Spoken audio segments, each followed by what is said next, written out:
Today I'm going to show you how to use reports. So you want to click Menu up here and you want to go to Reports down here. Now you can see on the Reports page there is a Today button, a Date filter, a Name of the Patient filter, a Practitioner filter, and a Charts Signed, Unsigned, and All filter. Today is easy enough to understand. You click on it and it will automatically populate the date. And then if you just want to see all of the charts for the current day that have been signed, you just click Filter. There's been no charts done today for our clinic. Let's say you want to see all charts for a specific month. Go to From, and this is a cool tool. So click on July 2023, it'll take you back to a month, and then 2023, it'll take you back to the years. So that's a really fast way to do it. You can also type it as well. But let's go back to a specific date, and we'll do the first of the month, and then we shall do the 31st of the month.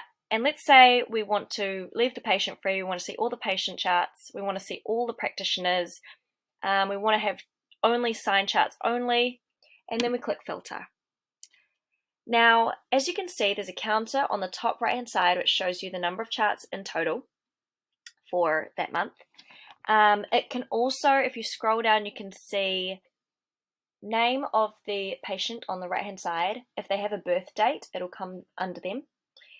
You can also see the chart number, the date of the chart, and the practitioner's name and when they signed the chart as well.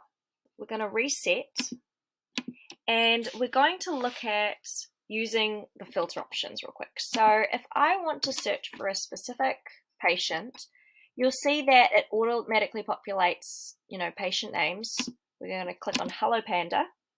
The next filter, so let's reset that, is practitioners, which is great if you have practitioners and you want to see, okay, how many charts did they sign for the month or a specific time period. So we're going to click Lily, and then you can see all her charts, which is great, and you can see the number over here. And then lastly is the filter of charts signed and unsigned and all. So charts that are unsigned, they are charts that, you've written in, they've saved, and you haven't yet signed them. And because you haven't signed them yet, they're going to be numbered chart 0. Let's say you have a patient, they request all of their signed charts. There are two ways that you can export charts. You can export them as a PDF, or you can export them as a chart history CSV. Now, I'm going to click on that one first, export chart history as a CSV. And what's going to happen is it goes into your little download button here. You can see it's here.